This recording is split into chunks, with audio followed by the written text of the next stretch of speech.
Okay. When I was young, when I was very, very young, my parents took me to a specialist who determined that I had Asperger's syndrome. And my parents were fed this narrative that my autism was so mild and that I was so on the borderline of having autism in the first place that it was an incredibly mild case and I barely had autism at all. And I went to school and I got bullied severely because other kids could sense that there was something different about me. I think I felt like a normal kid up until 4th grade when I started at a different school, which I now refer to as the hillbilly school, because it literally was like in a sundown town, which is not good. And upon starting at that school, I got treated very differently. I felt I was being treated as subhuman, and I very quickly embraced my identity as a weirdo. You know, I didn't feel compelled to change or to try and squeeze myself into a box I didn't fit into to please other people. It wasn't that kind of vibe at all. I think I was being othered very aggressively by the other kids at school. And I had begged and pleaded with my parents to be transferred or to be homeschooled, and nothing ever changed. You know, it's not to say that my problems weren't being taken seriously.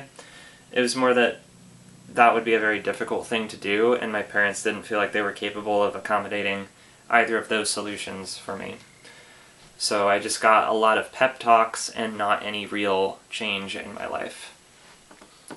I had to get used to being othered. I had to get used to being a weirdo.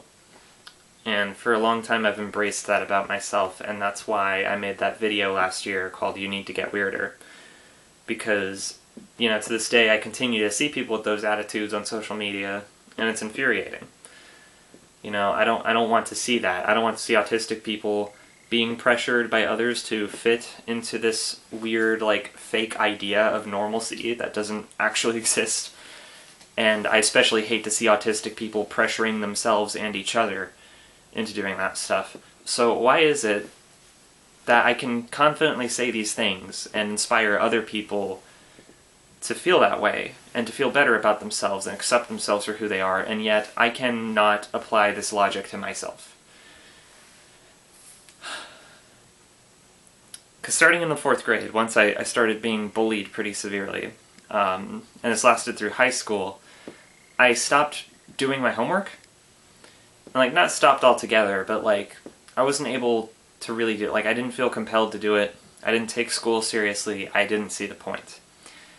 And beyond that, you know, when my parents tried to make me do my homework, like, just sit me down and make me do it, it was, like, painful, you know? Just sitting there, still not doing it, and just crying.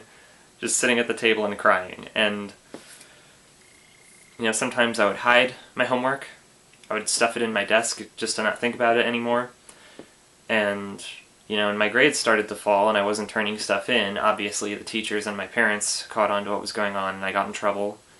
And that kept going on over and over again over the course of my life. And now, as an adult, I am able to, like, in the last couple of years, I've come to understand the symptoms of autism a lot better. And more importantly, symptoms that I didn't think I had. I've been able to reflect on more and more memories and more recent events in my life, and it's become so much easier to recognize my own behavioral patterns, my own thought patterns, and I've come to realize that the more I acknowledge and the more I understand my autism, the more disabled I feel, which is strange to me. Because when I was young, when I was a kid, you know, I was not told that I was different. I was not told why people treated me different. I was not told that I was autistic. My parents believed that I was just mildly autistic. And then when I went to high school, they were told that I basically didn't have autism anymore because I had grown out of so many of the symptoms. Obviously, that is insane. That is not how autism works. I did not grow out of autism. Autism can manifest differently in children versus adults. I personally don't think I grew out of every symptom. I think by high school I was still very obviously autistic. And I think whichever quack doctor my parents talked to was just a total moron. And, you know, I can only hold it against my mom and dad so much, because they tried. I don't think they both tried equally hard for me. But I think they were working with the information they had and did what they could for me. But there's always going to be that resentment there. Especially for my dad, because he's just not a good person in general. But, you know, I love my mom, but, you know, there's always that resentment, like, in the back of my mind of just, like, why didn't you do more? Why didn't you research more? I felt like upon doing research myself, I came to understand my autism better than either of my parents ever had, you know? And when I finally found out, like, my mom told me I was autistic, and the way she told me was just haphazard and sloppy and bad, and, you know, it made me feel worse about myself. Like, I felt like I was broken. I felt like I finally had the answer to why people were bullying me, and it wasn't, oh, people are just mean to you because you're different and you're weird. It's people are mean to you because you were born wrong, basically. And that's not how my mom intended for it to come off, and I know that. But, like, she just did such a shit job of explaining what autism was to me. And it was so strange. It was like, the way it was communicated was like, yeah, so, like, you have this disorder that makes it harder for you to function normally. Harder than it is for everyone else. But because you have such a mild case of it, it's not as much of a struggle for you as it could be. So you do have an opportunity to live a normal life and, you know, have normal things.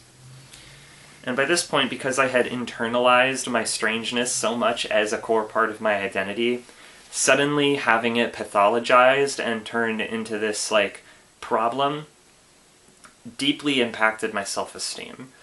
And throughout all of high school, all of the hatred, the seething, like, rage I felt towards the people who were bad to me, all of that turned inward. And throughout all of high school, I just hated myself. I just felt like crap all the time. And it's funny, because looking back on high school, I think a lot of people took to my quiet, shy personality, and the bullying stopped. And I think it's because everyone kind of expected me to become a school shooter. And I think that was one of the most deeply hurtful things anyone ever said to me. It was in, like, my senior year of high school. This one girl said that, like, I was kind of weird and that I seemed like I would turn into a school shooter. And that contrasts so hard with my self-image that it was, like, perhaps one of the most jarring cases of dysphoria I've ever felt. Of, like, someone seeing you and your external self as this, like, weird, creepy thing that could hurt people, whereas on the inside, I was just hurting. I was just hurting all the time.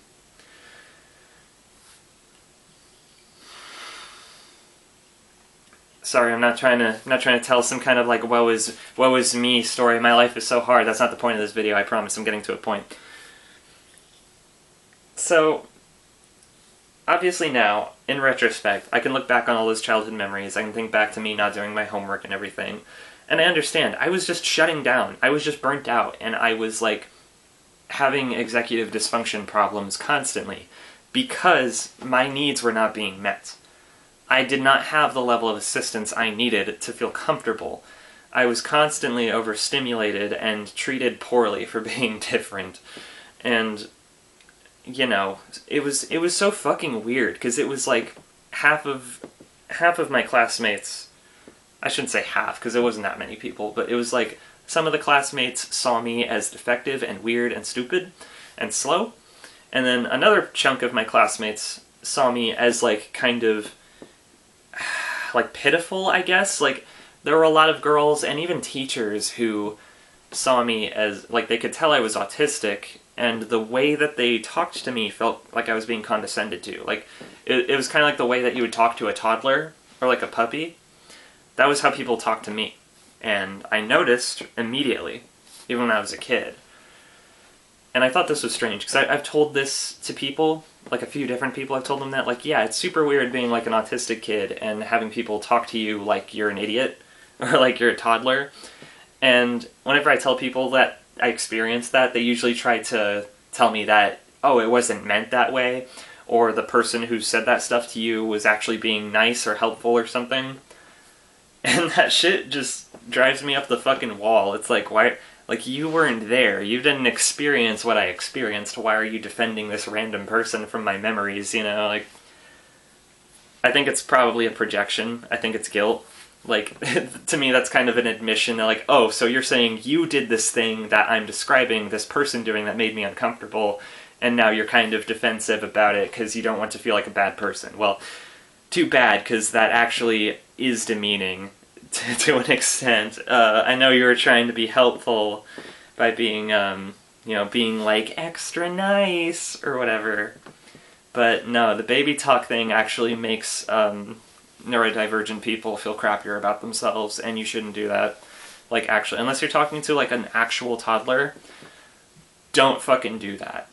In the same way that people get upset when you tell them that declawing cats is inhumane, and they didn't know that, and they've been declawing their cats for years, and they reject that notion and say, oh, no, I'm sure it's not that bad, because they can't accept that if it was that bad, that means that they had been doing something heinous for years, and nobody wants to admit that they did something bad. No one wants to have that knowledge. No one wants to be cursed in that way, but that's life, you know. Sometimes you do bad shit because no one ever told you it was bad, and then you find out, and yeah, yikes. Shit happens. Live and learn. So my parents were basically raising me as if I wasn't autistic at all. And it kind of felt like they wanted to have their cake and eat it too. Like, simultaneously, I am autistic, therefore I am naive and I need to be told how to live my life and what to do with it. But also at the same time, I am very smart, and therefore I'm very capable of becoming independent and getting all my homework done on time. I'm just not doing it because it's a moral failure. It's not symptoms of autism. I'm just being bad in those moments. That's me making a choice and making the wrong one, essentially. You tell that my parents were Republicans. And you know, it's unfortunate, because I feel like I took away a lot of good things from my parents and the way they raised me. I think I took away a lot of valuable lessons. I do think personal accountability and responsibility are hugely important. But god damn it, responsibility can be taken too far. And, you know,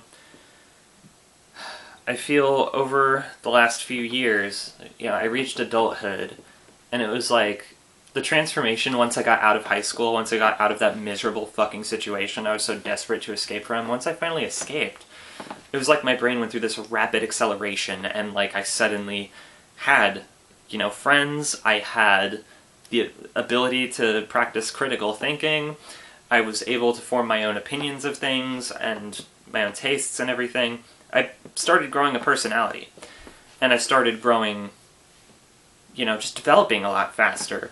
It was like I was playing catch-up from the age of like 18 to 20, I feel like. I was playing catch-up with my friends who were closer to my age.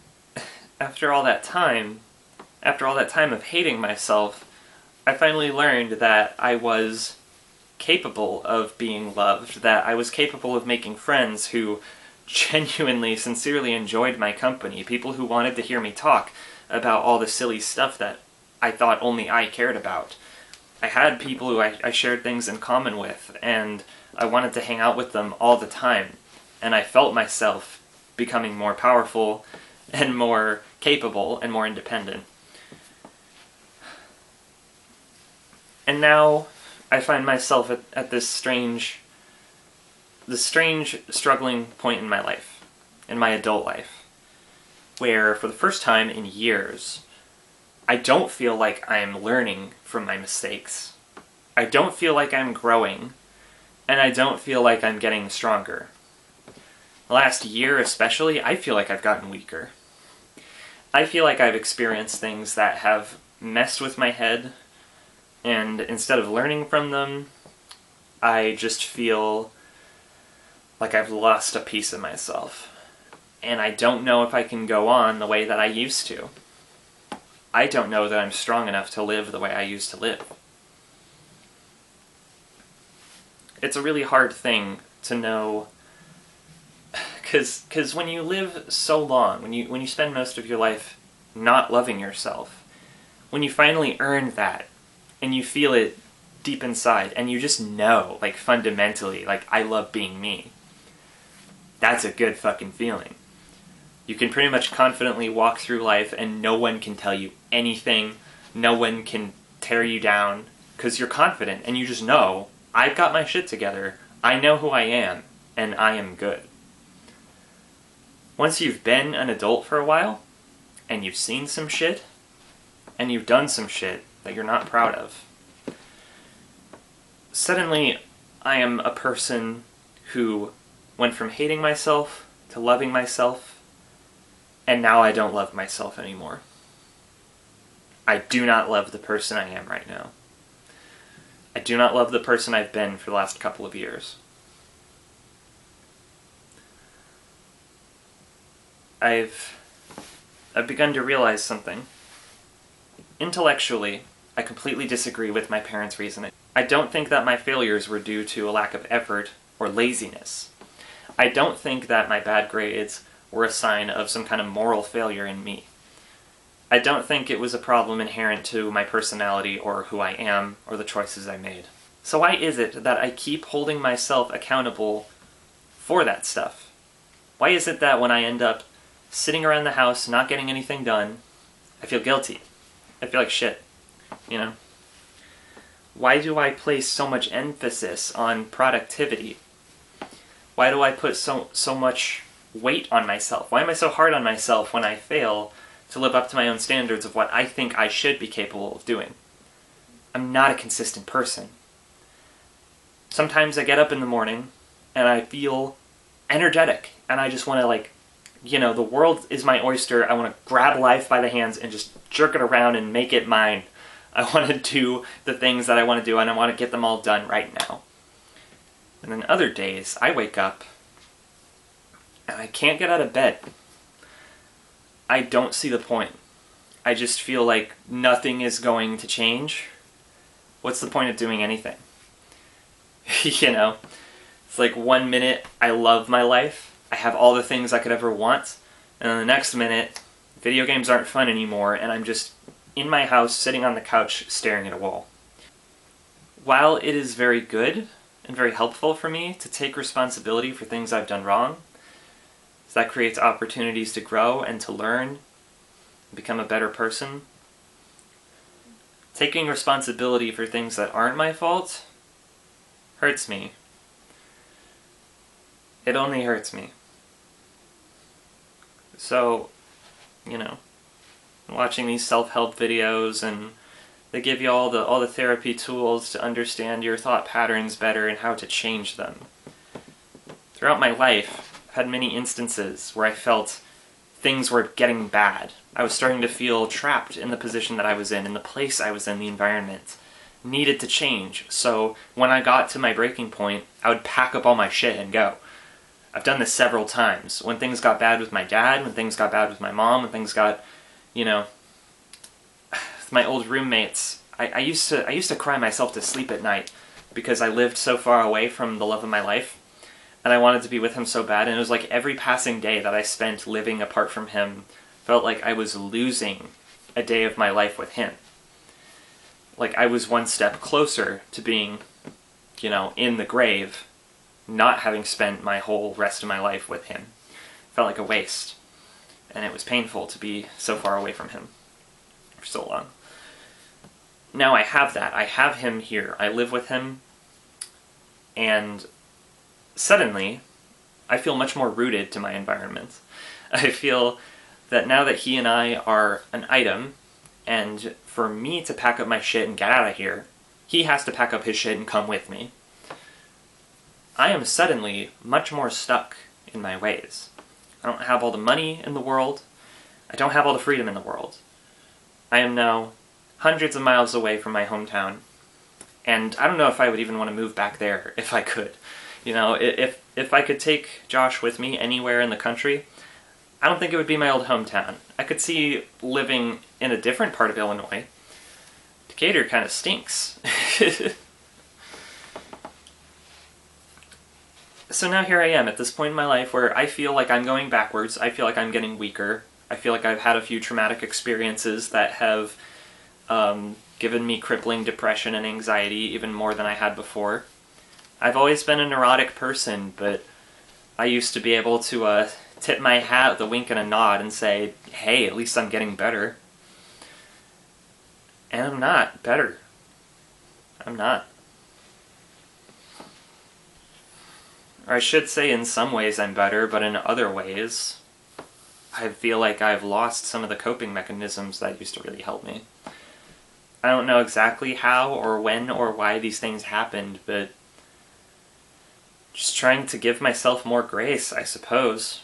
Trying to find that little voice in my head that's not my voice, it's my parents' voice. I can still hear them in my mind telling me, you need to try harder, you need to work harder, don't let other people, don't mooch off of other people, don't leech off of their hard work and success, you need to be able to stand on your own 2 feet, all that stuff. If anything goes wrong, it's my fault. It's because I didn't put in the effort, is the idea. And that's just not true. Like, most of the time, it is not true that I did something wrong due to a lack of effort. It's almost always just a lapse in judgment, which happens to everybody. Or it's because I haven't been given the proper psychiatric help. I haven't been given the proper amount of assistance. Or I simply haven't learned how to cope with the way my brain works yet. If I'm not aware of how it works completely, what am I supposed to do to stop myself from making these mistakes?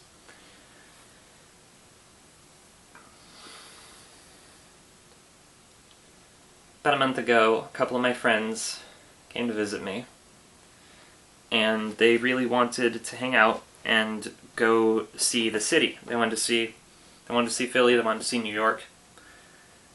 And so we drove all over the place for a few days. I went to New York City with them, and we spent an entire day walking around in museums. I was not really keen on this idea, but my friends really wanted to, and I thought, sure, I can power through it because I love my friends and I want them to have a good time. I shouldn't have done that. I know now I should not have agreed to going with them on that trip because, at least not for a couple, I shouldn't have gone to 2 cities 2 days in a row. I knew it was a lot for me to handle, but, I was able to do stuff like that before when I was younger, and, I didn't have any, meltdowns or tantrums or nothing, so I thought it'd be fine. And at the end of the day in New York City, I was so overwhelmed and so overstimulated, I basically shut down. I would kind of describe it as a traumatic experience. I think that was the most overstimulated I've been in many, many years. It's hard to explain what that feels like to somebody who's never experienced it. It's kind of like your brain gets stuck in this recursive thought loop of just digging up all of your deepest insecurities and shoving them to the front of your mind.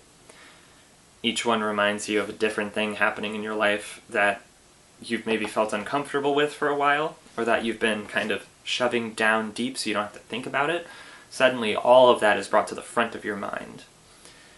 Someone close to you who died last year, the fact that one of your best friends doesn't talk to you as much anymore, the fact that you live in the middle of nowhere and none of your friends live less than 2 hours away from your house, the fact that you and your boyfriend work different hours of the day so you're not able to spend as much time with each other as you'd like to. All these things just bubble up to the surface. All of your inadequacies, all of your deepest insecurities. And it's just this endless loop of doom, doom, doom, doom, doom, and I can't stop thinking about it. and I'm starting to panic, and starting to freak out a little bit, and I can't stop the tears from coming. That's kind of what it feels like. When I was in New York City, it was, I was a lot more rattled than that.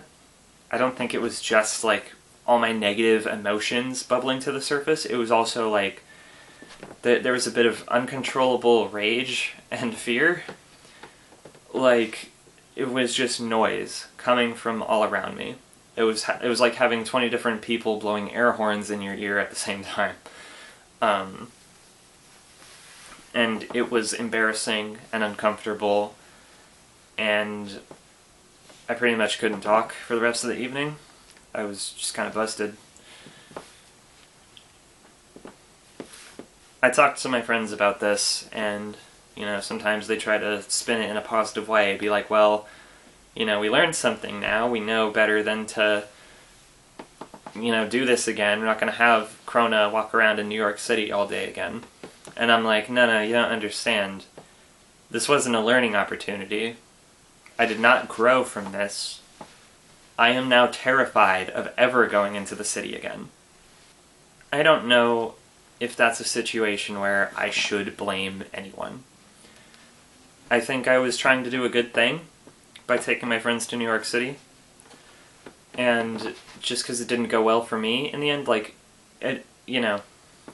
it's not like they were affected. They got to go off and have fun, and even if it made me feel like shit, I don't think it's their fault. I don't think it's my fault. I don't think it's anyone's fault. It just happened, and it sucks. Sometimes that's the long and short of it. Things happen sometimes, and it sucks, and there's nothing else to glean from it. So what next? What do you do when you hit rock bottom? What do you do when you've undone all the progress that you made? Where do you go from here? They say there's nowhere to go but up. But the truth is, you can stay right where you are for a long time. And it might not all be bad. You might have some really good days here and there. But how long do the good days last? Do I actually have good days? As far as I can remember for the last several months, I don't know if I've had any really good days. I've had days that were partly really good. Sooner or later,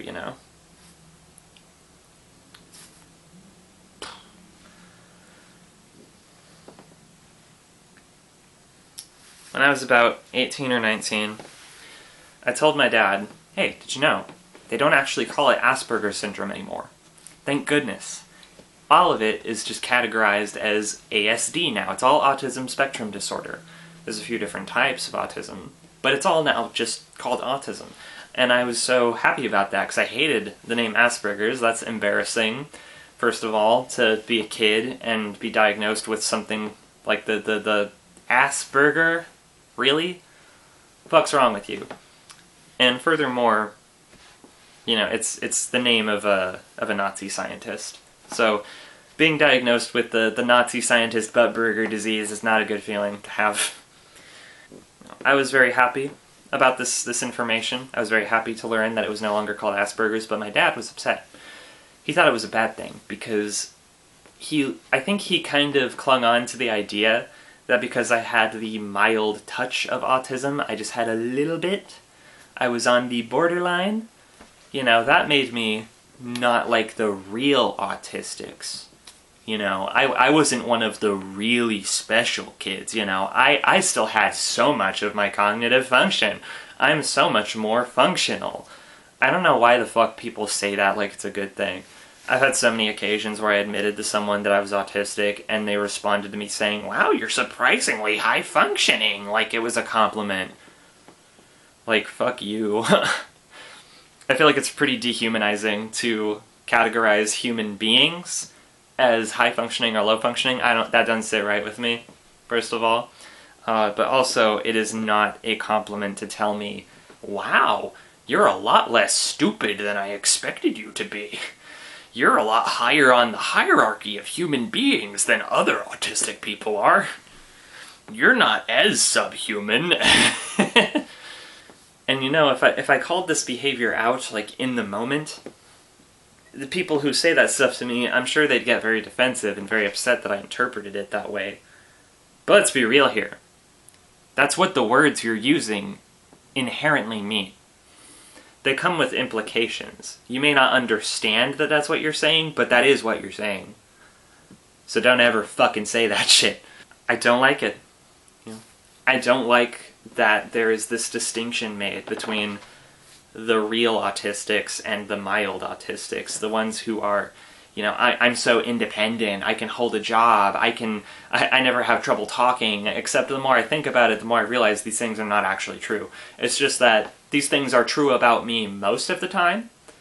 The fact that I only fail to verbalize a little bit of the time, or I fail to be independent a little bit of the time, somehow that means I'm not that autistic, so I should just be left to my own devices. You know, when I was going through that period of my life, in my late teens, early 20s, where I felt like I was rapidly developing, and socially just catching up to where other people my age were, I felt like my autism was like a superpower. I thought it gave me a ton of quirks that made me better at a lot of things than most other people are. And I made light of it, you know, I made jokes about it. Like, it's so funny how, you know, I can be really quick about thinking about, like, processing math equations or understanding art on a deeper level than most people are willing to engage with it, that sort of thing. Being able to hyperfixate on one topic and really study and analyze it for, like, long periods of time. I see all of that stuff as, like, that's, like, a positive. That's a cool thing that I can do. But, you know, when we say this whole thing, like, autism's like a superpower, and then what happens is the mailman comes up to my house and he says, "Hi, how are you?" And then I look at him and I go, That's not a superpower. That's not a fucking... That's awkward as fuck. Someone says, "Hi, how are you?" And I say, "Good." And they go, "I'm Sarah." And I'm like, "Nice to meet you." And then they're like, "What's your name?" like there's all these these implied social cues that I'm supposed to be picking up on, and I'm not picking up on it because, like, I don't really give a shit, you know. That's part of the autism, is I'm not expecting a conversation, and I don't want one. So when someone is trying to initiate when I'm not in the mood, why would I intuitively understand, oh, I'm supposed to say, "Oh, hi, my name is Krona. Oh my gosh, how is this weather is so crazy," you know? Because I don't give a fuck about that. I don't have the capacity to be fake. And I think that's really the biggest distinction between, like, autistic people and non-autistic people, is, like, the neurotypicals tend to be very intuitive to a point that I find it insufferable. Like, you really will just, like, start at a new job, meet your new boss and everything, and your new boss will gesture broadly to something and say, "Yeah, so you're going to be working with this machine. It's the flurbaladle. You're going to work with the flurbaladle today." And they just say weird shit as if you're supposed to intuitively just know what the fuck they're talking about. Like, bitch, no, I need instructions. I don't know what you're on about.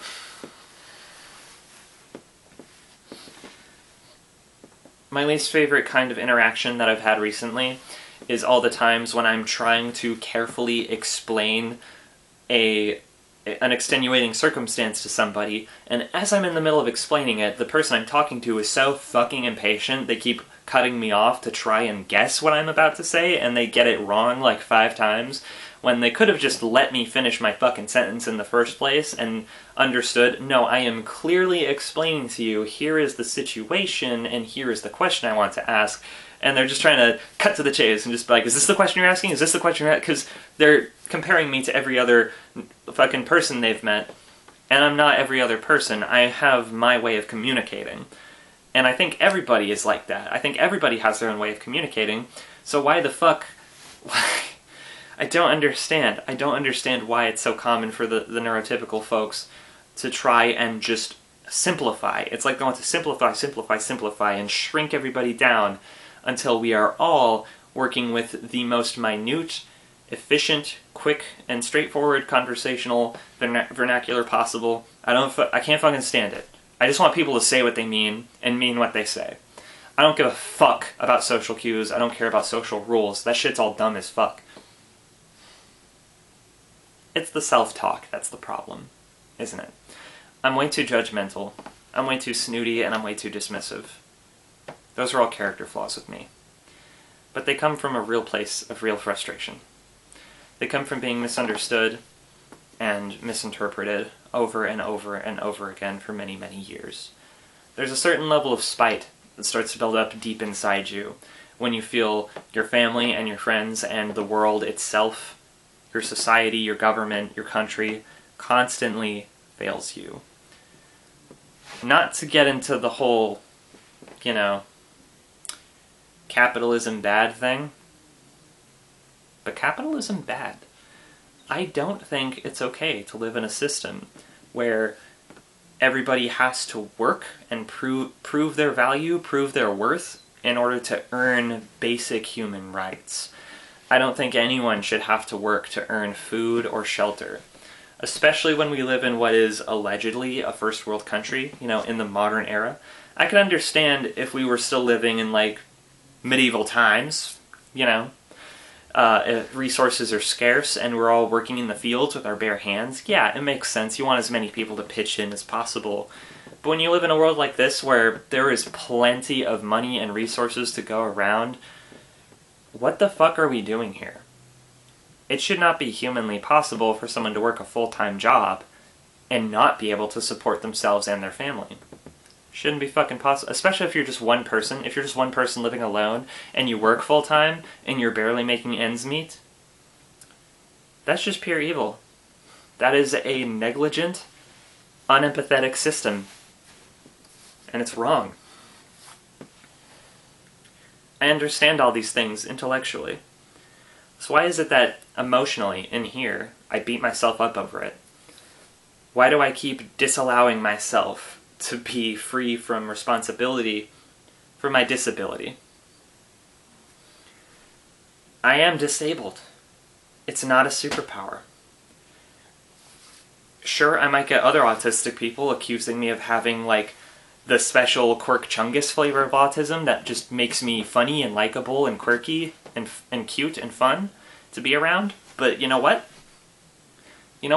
Being likable and having friends doesn't make the disability part go away.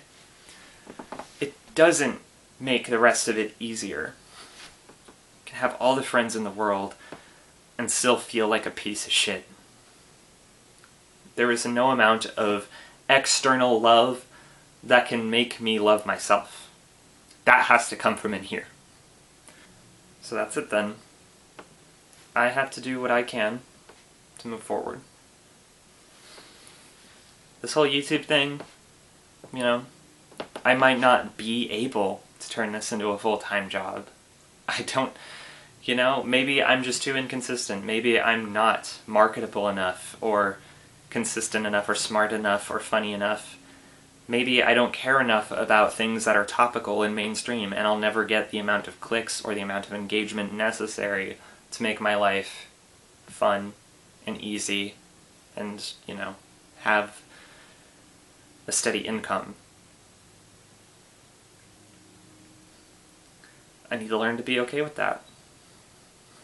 I need to learn to be okay with the fact that I can start another day job, another part-time job, and maybe in a year or two I'll grow to hate it, and I'll either get fired or I'll quit. Again, just like before. And I have to learn to accept that and not beat myself up over it. I need to learn that that doesn't make me a piece of shit. I need to learn that I am only culpable insofar as being a product of the system that produced me. Take responsibility for what you can. Don't take responsibility for more than what you've done.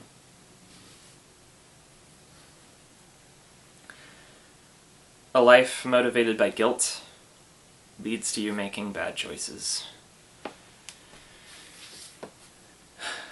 If you're feeling overwhelmed, if you're feeling like things have gone too far, leave. Leave your crappy situation. Don't stay where you are. And if you can't physically leave, something has to change in here. You have to leave that place where you are in your mind. And the way to do that is, just do what I've been doing, really. Scan your brain, go back through your memories, some of your most traumatic ones, it doesn't matter. It'll suck, but you know what?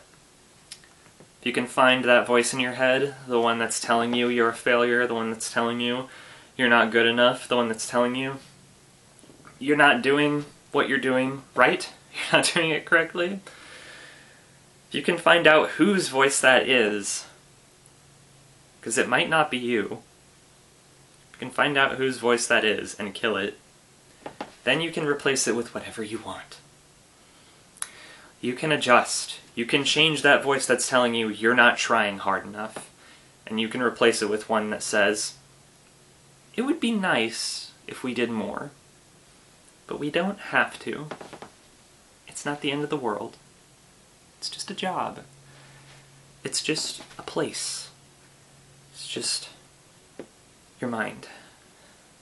These things are all malleable. These things are all fixable. It's not who you are. Maybe it's who you are right now, but it doesn't have to be. I don't feel like I've been exactly the same person my whole life. I've gone through so many changes, and every year, year after year, I feel myself getting further away from who I was like 5 years ago, 6 years ago, 10 years ago, 20. Doesn't matter. We are all capable of change, and we're always changing all the time. Sometimes we change for the worse, but we also change for the better. It just takes a little bit of effort and a little bit of, re-examination? I don't know. I think above all else, it just takes a bit of hope. Just never let go of hope. Because there is that really, really bad thing that happened to you. But day after day, it'll get a little easier. And before you know it, you'll wake up, and you'll go about your day, and you won't even think about that stuff anymore. You'll just go on being you. That's all you need to be.